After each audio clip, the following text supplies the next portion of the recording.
Bueno, estoy admitiendo y ahora cuando lleguemos a 60 más o menos les comparto.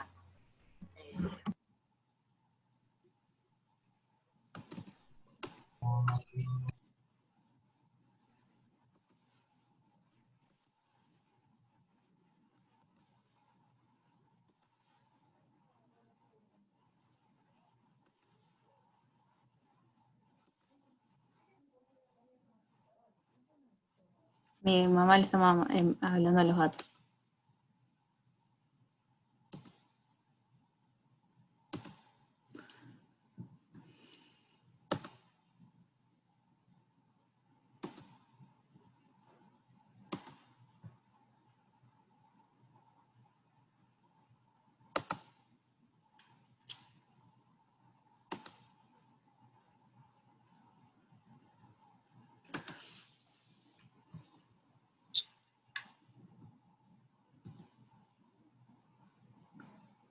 Bueno, realmente no sé qué tengo en la pantalla, así que espero que realmente vean el PowerPoint.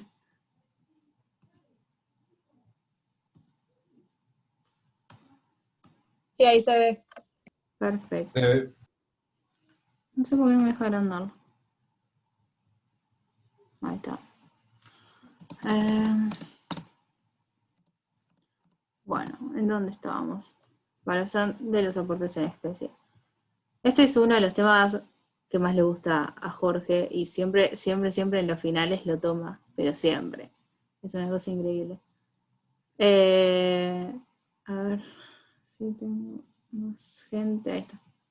Bueno, la evaluación de aportes en especies está en el artículo 51 y básicamente lo que explica es que hay tres formas de evaluar los aportes en especie. Creo que Jorge ya les había contado cuando vimos lo que era el artículo 11. No sé si se lo acuerdan. Pero bueno, nada. La cosa es que hay tres formas. Uno es mediante perito. Otro es por acuerdo entre las partes. Por ejemplo, todos los socios dicen, bueno, nos ponemos de acuerdo, esto vale 100 pesos. Sí, ya, ahora para sacar la sala de espera tendría que volver a crear uno, así que ya está. Bueno, nada. Y después la otra forma es por el valor de mercado, que ya les había comentado Jorge cuando vimos lo del artículo 11. Así que, nada, ya lo saben eso. Pero bueno, acá lo dividió, dice, las sociedades de responsabilidad limitada y en comandita simple, para el soporte de los socios comanditarios se indicarán en el contrato los antecedentes justificativos de la evaluación. Porque como saben, por las sociedades que hay, tienen distintos aportes, algunos hacen aportes de hacer, entonces, nada, tienen que indicar, me trago porque están entrando y tengo que admitir. Tienen que indicar la evaluación y todo lo que es los antecedentes, la justificación de esa evaluación. Ah, está entrando JJ. Qué hermoso. Bueno. La impugnación de la evaluación. El socio afectado por la evaluación puede impugnarla fundamentalmente en instancia única dentro del quinto día hábil de notificado y el juez de la inscripción la resolverá con audiencia de los peritos intervinientes. O sea, en el caso de que la evaluación esté mal hecha, un socio puede impugnarla. Básicamente. O sea, lo más importante que tienen que saber de la evaluación en especie son las tres formas que hay y que es posible de impugnación. Y por ejemplo, si hay una sobreevaluación del aporte, lo que se puede hacer es, lo que se hace es que los socios van a responder solidaria, ilimitada y subsidiariamente. Es lo que le impone la ley por hacer una sobreevaluación. Por ejemplo, si nosotros decimos que un cuaderno, aportamos un cuaderno y lo ponemos como que vale 100.000 pesos, el capital va a ser de 100.000 y bueno, todo lo demás aportado. Por ejemplo, vamos a ponerle 500.000, pero en realidad el cuaderno tal vez valía 10 pesos, entonces no tendrías 500.000, tendrías 400.000 y 10 pesos. Entonces, por todo el aporte, por toda la evaluación que falta, o sea, los 990.000 pesos, por eso van a responder los socios, por la mala evaluación que se haya hecho. Sí, las formas son por pericia judicial, por acuerdo entre los socios y por evaluación del mercado. No sé si, JJ, ¿estás acá? Sí, ¿qué pasa? No, nada, si querías dar la voz o querés que siga yo. Te estoy escuchando atentamente. No sé, ok, listo. Bueno, me preocuparon. Bueno, las sociedades por acciones, la evaluación deberá ser aprobada por autoridad de Contralor, sin perjuicio de lo dispuesto en el artículo 169. Y acá le dice lo que les había mencionado. Por el valor de plaza, cuando se trata de bienes con valor corriente, por evaluación pericial, cuando a juicio de la autoridad de Contralor no pueda ser reemplazada por informes de reparticiones estatales o bancos oficiales. Básicamente, no se dejen llevar por... Es un montón para mí esto. Lo que tienen que saber es esto. Valor de plaza y pericia judicial. Son dos formas de evaluación y son las admitidas por las sociedades, en las sociedades por acciones. Siempre igual, cuando vos presentes la constitución en IGJ, IGJ va a admitir o rechazar la evaluación que hiciste.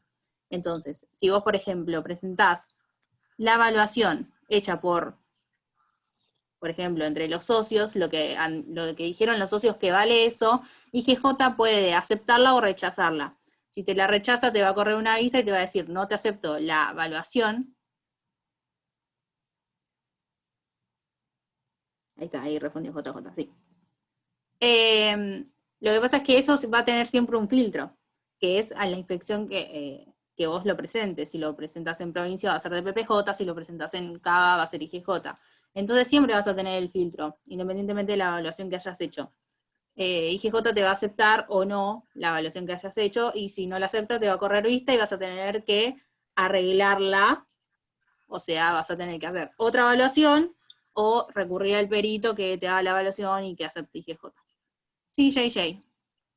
Sí, yo quería decir lo siguiente. Básicamente, lo que ustedes tienen que saber, al menos por ahora, es que tenemos genéricamente dos formas de evaluación, una por peritos y otra por los socios. La evaluación por perito no se hace nunca, ¿sí? Tendrías que ir a un juzgado, empezás una sociedad y tenés que ir a un juzgado a hacer una evaluación pericial, no tiene sentido. Entonces la hacen los socios. Pero sin perjuicio de que pase o no el filtro de la IGJ, que por ahí en materia de evaluación de bienes que no sean dinero, de bienes en especie, es más laxa o no controla tanto, los socios son responsables por una evaluación falsa, ¿sí? Creo que yo les mencioné el otro día, si vos ponés en el estatuto que el inmueble que aportás es un inmueble que vale $500.000 y después cuando el tercero lo va a ejecutar es una casilla en la Villa 31, bueno, evidentemente ha habido dolo, ¿no es cierto? Entonces los socios van a ser responsables por eso, ¿sí? Nada más que eso. Voy a buscar un cable porque me estoy quedando sin batería. Esto es lo que, dale, esto es lo que les mencionaba recién JJ y lo que les mencioné anteriormente de la evaluación de la responsabilidad que da a los socios. Y lo que dice el 54 es que el daño ocurrido a la sociedad por dolo o culpa de socios o de quienes, no siéndolo, la controlen, constituye a sus autores en la obligación solidaria de indemnizar sin que puedan alegar compensación con el lucro que su actuación haya proporcionado de otros negocios. Esto es lo que les dijo JJ, lo que dije yo, que si llega a pasar algo con esa evaluación, por dolo o culpa, la responsabilidad va a ser solidaria y van a tener que indemnizar, básicamente. Ahí está entrando Jorge. Y lo que dice, o de quienes no siéndolos la controlen, es lo que se denomina las sociedades controlantes, que hablamos también en su momento. Por ejemplo, cuando un accionista tenga el 90%, por ejemplo, una sociedad accionista tenga el 90%, vamos a tener que recurrir a esa sociedad accionista que controla a la sociedad que está en juicio de que va a tener que indemnizar por la evaluación del aporte. Inoponibilidad de la personalidad jurídica. Esto es lo que ya vimos con JJ del 54. Bueno, sí, es el 54. Que, bueno, las actuaciones de la sociedad que encubran fines extrasocietarios, que violen la ley, el orden público o el estatuto, o que frustran derechos de terceros, van a ser imputadas directamente a quienes lo hicieron, y van a responder en forma solidaria, ilimitada y subsidiaria. Que ya lo vimos con JJ, lo analizamos, JJ subió un montón de textos, así que me parece que eso ya está como cerrado. Contralor individual de los socios. Los socios pueden examinar los libros y papeles sociales y recabar del administrador los informes que estimen pertinentes. ¿Qué pasa acá? Vos como socio tenés derecho a la información. Siempre vas a poder recurrir a ella, o por ejemplo, los libros sociales, que ya los vieron en comercial, lo vieron acá, tienen que estar sí o sí en la sede social. Siempre. Entonces, ¿qué pasa? Los socios, a veces, no sé, están en su casa y, por ejemplo, convocan a una asamblea, el directorio. ¿Qué pasa en ese caso? El socio tal vez quiere examinar los libros, ver si está todo en orden, si el directorio está funcionando bien. En el caso, por ejemplo, de los estados contables, cuando se va a hacer una aprobación de los estados contables, una consideración, con los estados contables es así, les explico el timing para que lo entiendan. Cierran los estados contables, por ejemplo, vamos a poner una fecha, el 31 de diciembre, y el directorio tiene que convocar asamblea para considerarlos dentro de los 4 meses de cerrado el ejercicio. Si cierran diciembre, tienen que considerarlo límite en abril. Vamos a poner que pusieron la asamblea el 15 de abril. Convocan asamblea el 15 de abril. ¿Qué pasa? Los estados contables, esos estados contables que cerraron el 31 de diciembre, tienen que estar a disposición de todos los socios en la sede social 15 días antes de la asamblea. Entonces, el socio, siempre que quiera recurrir, o sea, dentro de esos 15 días, puede ir cualquier día a la sede social y decir, dame los estados contables porque los necesito para mi votación en la asamblea. Eso es lo que dice 55, es que los socios pueden hacerlo. Y tienen ese derecho de ejercerlo. Y también pueden exigirle a los directores o a los administradores que les den toda la información que necesitan para el momento de la votación y para saber cómo está la sociedad. Bueno. Está bien, lo vieron en la clase pasada. Exclusiones. Salvo pacto en contrario, el contralor individual de los socios no puede ser ejercido en las sociedades de responsabilidad limitada, incluidas en el segundo párrafo del artículo 58. Tampoco corresponde a los socios de sociedades por acciones, salvo el supuesto... El contralor individual de los socios no puede ser ejercido en las sociedades de responsabilidad limitada. No me acuerdo por qué era esto. JJ. ¿Por qué era lo del contralor individual? Perdón, es que... No, escúchame, es así. Porque yo sé lo de la así. sindicatura, pero no me acuerdo de esto. No, es así. Las sociedades de responsabilidad limitada del segundo párrafo del artículo 158 y las del 284, dice.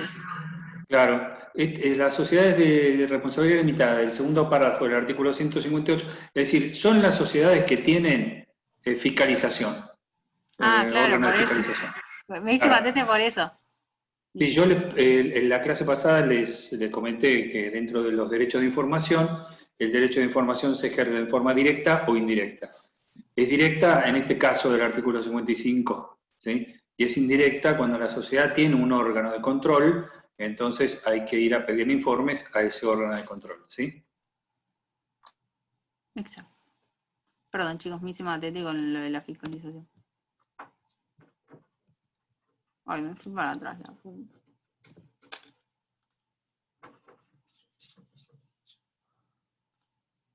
Bueno, sentencia contra la sociedad, ejecución contra los socios. La sentencia que se pronuncie contra la sociedad tiene fuerza de cosas juzgadas contra los socios en relación a su responsabilidad social y puede ser ejecutada contra ellos, previa exclusión de los bienes sociales, según corresponda de acuerdo con el tipo de sociedad de que se trate. Esto es, por ejemplo, las sociedades que tienen responsabilidad ilimitada, subsidiaria y solidaria, cuando haya una sentencia que vaya contra la sociedad, los socios van a tener que responder de la manera en que se obligaron. En ese caso, solidaria, ilimitada y subsidiariamente. Y se van a excluir lo que son los bienes sociales previamente. Partes de interés, los acreedores del socio no pueden hacer vender la parte de interés. Las partes de interés solo pueden cobrarse sobre las utilidades y las cuotas de liquidación. La sociedad no puede ser prorrogada si no se satisface el acreedor particular embargante. ¿Por qué les parece a alguien de ustedes que los acreedores del socio en las sociedades por partes de interés no pueden ejecutar esa parte de interés? Y, a ver, vamos a hacer así, para que se entienda. Yo soy socio de una sociedad colectiva. Es el único patrimonio que tengo, ¿sí? Por otro lado, soy socio de una sociedad por acciones. Entonces, mi patrimonio está compuesto de una parte de interés en una sociedad colectiva y unas acciones en una sociedad anónima. Nada más que eso. ¿Por qué un tercero, que es acreedor mío, personal, y que va a ejecutar mi patrimonio, no puede ejecutar la parte de interés, pero sí puede ejecutar las acciones? ¿Alguien me lo podría responder en base a lo que ya estudiamos? Pilar, sí, me cagaste. Efectivamente es así, porque son sociedades intuitu personae, ¿sí? Entonces, en las sociedades colectivas no es posible rematar la parte del socio, porque el socio es irreemplazable porque se tiene en cuenta la persona del socio. Tenés que ir contra otro patrimonio que tenga. En cambio, sí podés rematar acciones porque ahí no interesa a la persona, como venimos viendo desde el inicio. Muy bien, es un curso muy inteligente. Sigamos. Bueno, lo de cuotas y acciones es lo que decía JJ, que la sociedad es responsabilidad ilimitada y por acciones sí se puede hacer vender las cuotas o acciones de propiedad del deudor con sujeción a las modalidades estipuladas. ¿Qué pasa acá? Las SRL y las acciones y las sociedades por acciones tienen distintos modos. Por ejemplo, la SRL lo que se hace es una cesión de cuotas y en las sociedades anónimas, por ejemplo, se hace una compraventa de acciones. Pero tienen, o sea, cuando veamos cada sociedad en particular, vamos a ver cómo se hace la cesión de cuotas y cómo se hace la venta de acciones, pero que sepan que sí pueden venderlas y sí se pueden ceder. De la administración y la representación. Bueno, acá lo que vamos a ver es el órgano de administración, que bueno, en las sociedades anónimas ya sabemos que es el directorio, por ejemplo, y esto se encuentra a partir del 58. El administrador o el representante que, de acuerdo con el contrato o por disposición de la ley, tenga la representación de la sociedad, obliga a esta por todos los actos que no sean notoriamente extraños al objeto social. ¿Qué quiere decir esto? La sociedad, vamos a poner por ejemplo de ejemplo a las sociedades anónimas. Las sociedades anónimas tienen 3 órganos, en el caso de ejercer la fiscalización obligatoria, van a tener 3 órganos. El órgano de gobierno, que va a ser la asamblea, el órgano de administración, que va a ser el directorio, y también de representación, y el órgano de fiscalización, que bueno, va a ser el que elijan, sindicatura, comisión fiscalizadora. Bueno, en el caso del directorio, es el que va a ejercer la representación de la sociedad. ¿Quién va a ejercer la representación en sí? El presidente del directorio, que va a ser elegido por asamblea. ¿Qué pasa? La asamblea va a elegir lo que es la composición del directorio y después por acta de directorio se va a hacer lo que es, para que está entrando Guido, la distribución de cargos. Vamos a poner, el 15 de abril se juntan, consideran los estados contables y además designan autoridades. Cuando designan autoridades, designan todo lo que es el directorio. Y después de esa reunión, el directorio hace una segunda reunión donde van a distribuir todos los cargos. Si designaron, por ejemplo, a JJ, a Jorge, a Guido, a Santi y a mí, después nos vamos a juntar todos juntos y vamos a decir, bueno, JJ va a ser el presidente, Jorge va a ser el vice, Santi va a ser director titular y como suplentes van a quedar Guido y Cami, por ejemplo. Bueno, ¿y qué pasa acá? El director, por ejemplo, vamos a abrir una cuenta al banco de Jorge. Y va el director, el presidente del directorio, para establecer. Va el presidente del directorio. ¿Puede abrir una cuenta a nombre de la sociedad? ¿Puede firmar a nombre de la sociedad? ¿Ustedes qué piensan? A ver. ¿Por qué no puede abrirla? Bueno, como les dije recién, el presidente del directorio es el representante legal de la sociedad. Así que es el que representa a la sociedad. Es el que representa a la sociedad y puede hacer todo lo que sea conforme al objeto social. Como dice el 58, los actos que sean notoriamente extraños al objeto social no obligan a la sociedad. Por ejemplo, si el presidente del directorio va a abrir una cuenta del banco para la sociedad, perfecto, listo, se la podemos dar. A veces el banco exige otras cosas más porque, bueno, nada, políticas. Pero vamos a decir que va con el objeto, perfecto, la abre. Ahora tenemos una sociedad que está dedicada a lo que es, no sé, la energía eléctrica. Listo, perfecto. Bueno, tenemos una sociedad así, el presidente del directorio va y compra, no sé, 10.000 cajas de chocolate. Va a una fábrica de chocolates y dice, dame 1.000 cajas de chocolates y firma a nombre de la sociedad. ¿Ustedes qué piensan? ¿Que la sociedad va a responder por eso o no se imputa a la sociedad ese acto que hizo el representante?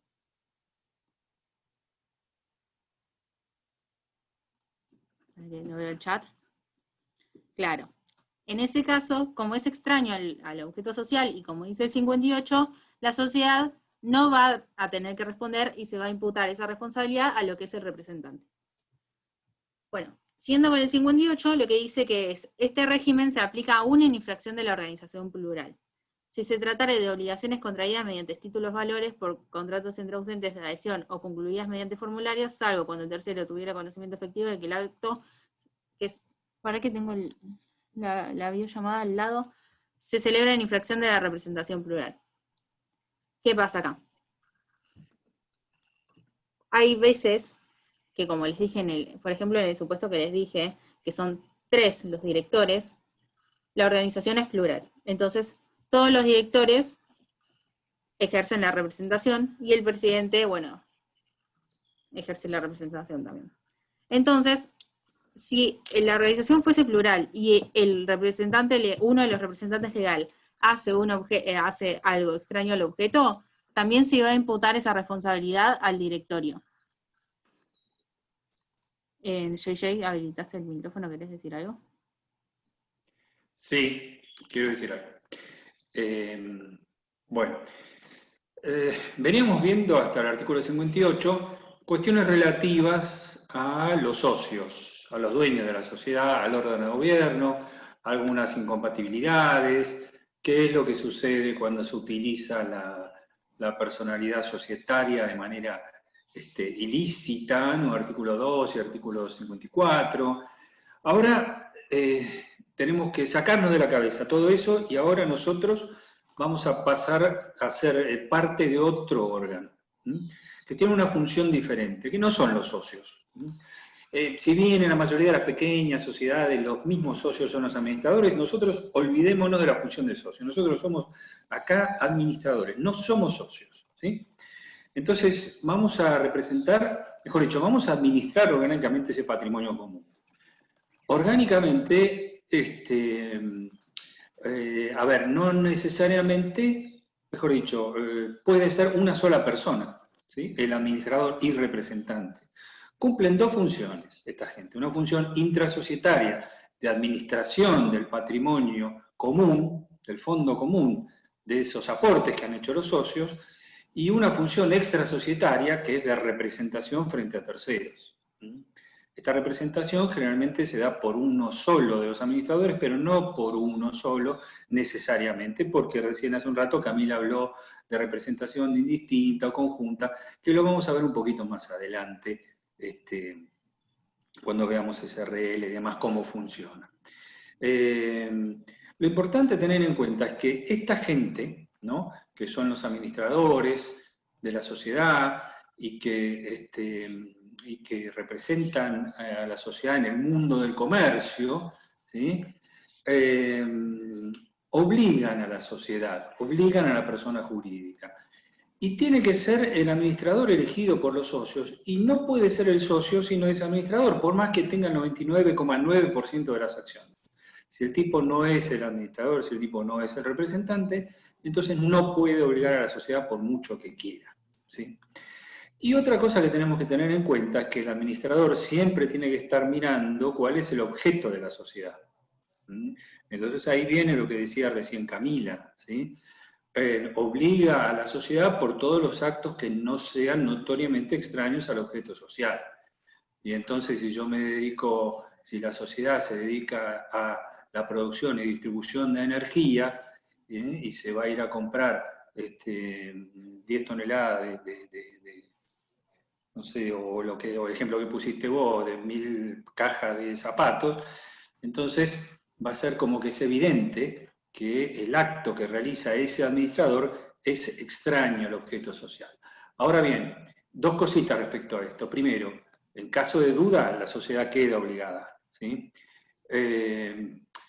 ¿Por qué? Porque para la realización de pequeños actos, es decir, la administración diaria de una sociedad lleva la realización de montones de actos, ¿sí? Entonces, si el administrador va a la librería a comprar un liquid paper o una virome, no va a andar con el contrato social para demostrar que la compra de virome entra dentro del objeto social, ¿estamos de acuerdo? Entonces, ahí está. Ahora, para la realización de grandes e importantes contratos, para abrir una cuenta corriente, por ejemplo, o grandes compraventas, entonces necesariamente van a tener que tener el contrato social. El socio no puede hacer la operación comercial, efectivamente, la puede gestionar, la puede llevar a cabo, pero la tiene que firmar el representante legal. No pueden comprar insumos, solo el administrador, estamos de acuerdo. Estamos hablando siempre en un plano teórico, ¿viste? Si el socio viene y dice, mira, compré esto para la sociedad, pone el gancho, bueno, pero estamos hablando en un plano teórico. Correlativamente, siempre hay que tener en cuenta estas disposiciones del Código Civil y Comercial de la Nación, que cuanto mayor sea el deber del tercero de conocer o de exigir, también va a ser su responsabilidad, ¿no es cierto? Ahí el banco, cuando le van a pedir la apertura de una cuenta corriente, si bien el administrador tiene que llevar, ¿no es cierto?, que es su responsabilidad el estatuto y demostrar que él es el administrador y bla, bla, bla, correlativamente el banco también tiene una responsabilidad de exigir, ¿no es cierto?, que se demuestre que el tipo es el administrador y no abrir la cuenta sino más. Esta responsabilidad se evalúa de acuerdo a la persona que esté contratando, ¿sí? Acá no estamos operando con el velo societario porque no se está realizando actividad ilícita, ¿me entendés? Ilícito. A ver, no se están dando los supuestos previstos, no es que no se esté realizando actividad ilícita, sino que no se están dando los supuestos previstos en el artículo 54, párrafo 3º, que son de interpretación restrictiva. Simplemente, ¿cuál va a ser la sanción? Bueno, la sanción va a ser la siguiente. Si el administrador obliga a la sociedad, mejor dicho, si el administrador realiza una actuación por la cual la sociedad no queda obligada, el tercero va a poder demandar al administrador personalmente. Y si el administrador realiza una actividad por la cual la sociedad sí queda obligada, pero actúa con negligencia o dolo o mal desempeño, va a tener que responder frente a los propios socios. Vamos a estudiar con detenimiento cuando veamos sociedades anónimas, qué es esto de las acciones sociales de responsabilidad. Y esto tenemos que tenerlo bastante en cuenta. Y esta segunda parte que dice este régimen se aplica a una infracción a la organización plural, que parece, a ver con qué se come esto. Bueno, no es tan complicado, es así. Si hay, cuando veamos las distintas formas de organización, cuando hay un solo administrador y representante no hay problema. Pero cuando hay cláusulas internas que digan que frente a determinados, para la realización de determinados contratos se requiere la firma de 2 administradores, como ella decía, pueden ser 5, pero se requiere la firma de al menos 2, ¿sí? Por la importancia del acto, porque los socios quieren que no sea uno solo, sino que sean 2 los que firmen ese contrato. Supongamos que el contrato lo firmó uno solo, de los 2. Hay responsabilidad interna, pero no frente al tercero. El tercero queda protegido. Es decir, aún en infracción a esa norma de organización interna plural, el tercero queda protegido. Salvo estos supuestos que están acá previstos, que bueno, no tiene importancia. Lo que a mí me importa es que ustedes sepan que esas cláusulas limitativas internas no son oponibles a terceros. ¿Sí? Generan sí la responsabilidad que está en el segundo párrafo acá, ¿no? La responsabilidad por la infracción. ¿Sí? Es decir, estos tipos sabían porque los socios le dijeron, ustedes para la realización de un contrato de más de 10 millones de pesos necesitan la firma de 2. Firmó uno solo, la sociedad quedó obligada a flor de quilombo, ellos van a tener que responder internamente por más que al tercero no le sea oponible. ¿Sí? Se le pueden iniciar acciones de responsabilidad, además que como les dije, veremos más adelante. Las SAS podrían tener un objeto mucho más amplio, si no un problema para ver la actuación de los administradores. No, ya las SAS no pueden tener objeto amplio. Bueno, contestar a vos. Sí, las SAS ya no pueden tener objeto amplio, ya por resolución de este año ya sacaron eso, así que no. Perdón, ahí Simón, por lo que dice, podían tener un objeto. Ah, podían, sí, Tiene sí. razón lo que dice. Ahí sí. Era difícil. Entendí. Podían tener, podrían tener ley, perdón. Sí, es verdad. Por eso también o sea, para mí las SAS estaban como muy mal reguladas. Una de las cosas es por eso. Pero sí, lo que dice JJ es verdad. Nosotros, capaz que Guido también lo ve mucho en nosotros porque trabajamos más en la parte de lo que es privada. Pero lo que se hace es, se hacen poderes. Entonces se regula lo que puede hacer cada director y cómo tienen que actuar. Por ejemplo, se los divide por clases. Es una cosa rara, pero, por ejemplo, para transacciones de $200.000 o su equivalente en pesos, tienen que firmar fulanito y menganito. Y eso es lo que es un poder interno de la sociedad, que el tercero puede o no conocerlo realmente. Uno cuando lo pide la designación de autoridades y el estatuto, entonces muchas veces no sabés que existe un poder otorgado que te diferencia qué puede hacer cada director. Así que eso es lo que dice JJ. Entonces, si uno de los directores firma por algo que es propio del objeto de la sociedad y el tercero no tiene conocimiento de este poder, esa obligación va a quedar firme y después, bueno, se va a tener que ver adentro con los socios. Bueno, sigo. Por aquí me manda el mouse. Diligencia del administrador. La responsabilidad. Bueno, artículo 59. Los administradores y los representantes de la sociedad, que tengo el video acá, deben obrar con lealtad y con la diligencia de un buen hombre de negocios. Los que faltaren a sus obligaciones son responsables ilimitada y solidariamente por los daños y perjuicios que resultaran de su acción u omisión. Bueno, nosotros después cuando veamos lo que son las acciones de responsabilidad, como dijo JJ, vamos a ver que la sociedad, o sea, los socios, pueden hacer acciones de remoción, acciones de remoción de los socios. Y bueno, cuando ellos actúen de mala manera, mi gata está loca hoy, me está volviendo loca.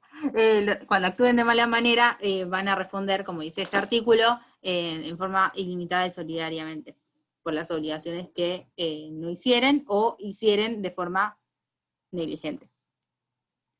Nombramiento, cesación, inscripción y publicación. El artículo 60. Boludo, para esto le digo yo. Estamos tan acostumbrados al artículo 60, es lo que más, si se dedican a societarios, lo que más van a ver, básicamente. Toda designación o cesación de administradores debe ser inscripta en los registros correspondientes e incorporada al respectivo legajo de la sociedad. También debe publicarse, cuando se tratare de sociedad de responsabilidad limitada o sociedad por acciones, la falta de inscripción hará aplicable el artículo 12 sin las excepciones que el mismo prevé. ¿Qué quiere decir esto? Cada vez, vieron que yo les dije que, por ejemplo, cuando se consideran los estados contables, se designa el directorio. ¿Qué pasa? Ustedes en el estatuto, JJ, ¿querés hablar ahora? Sí, quería decir algo antes de que sigas, ¿no? Dale, sí. Primero porque Consuelo Castro dice que en las organizaciones que no son plurales no se protege al tercero. No sé a qué te referís, pero me parece Claro. que el tercero de buena fe siempre está protegido en nuestro derecho. No sé a qué organizaciones... Perdón, no. Lo que yo decía es que, o sea, en el caso del artículo 58, cuando habla, digamos, del administrador o del representante como único, o sea, cuando es uno solo, habla, digamos, de que no va a obligar a la sociedad, pero no habla nada, digamos, de los terceros en ese caso, y después cuando habla de las organizaciones plurales, de la organización plural, ahí sí protege al tercero o hace esa excepción con el tercero. Eso es a lo que me refería. Bien, lo que está diciendo este artículo 58 es esto. El administrador o los administradores, sea uno, sean varios, obligan a la sociedad siempre que realicen actos que estén dentro del objeto social, que no sean notoriamente extraños. Si realizan actos que son notoriamente extraños al objeto social, la sociedad no queda obligada, pero el administrador personalmente sí, sea uno o sean muchos. Lo que está diciendo después, está diciendo, cuando tenés más de un administrador, ¿sí? Y hay alguna cláusula que implique que la representación frente a los terceros sea plural, a ver, voy a tratar de hacerlo más claro. Camila, Guido y yo somos los 3 administradores. Uno de los administradores es el representante, yo. Entonces yo solo puedo obligar a la sociedad, punto. Ahora, si hay una cláusula que diga, cuando los contratos sean de más de 10 millones, es necesario para obligar a la sociedad que esté la firma de JJ, o sea, mía, y también la de Camila, ¿sí? Si firmo yo solo ese contrato, después la sociedad no va a poder oponerse cuando vengan a ejecutarlo frente al tercero porque la sociedad no pagó. La sociedad no va a poder decir, mirá, tenían que firmar los dos y firmó uno. Eso es inoponible frente al tercero, sin perjuicio de que internamente los socios nos demanden a nosotros. Eso es lo que quiere decir. Los terceros quedan siempre protegidos, pero está poniendo ese ejemplo especial de cláusulas limitativas internas de representación que no van a ser oponibles al tercero. Después, estamos hablando de la responsabilidad en general, sí, en este momento estamos hablando de las normas generales de responsabilidad. Y el artículo 59 trae un estándar, que lo van a ver ustedes también en otras áreas del derecho, que está bien hecho porque eso permite, juzgar la responsabilidad de los administradores con el paso del tiempo. Aún con el paso del tiempo la ley siempre queda actualizada. ¿Porque a qué me estoy refiriendo? También lo van a ver como el estándar del buen padre de familia, ¿sí?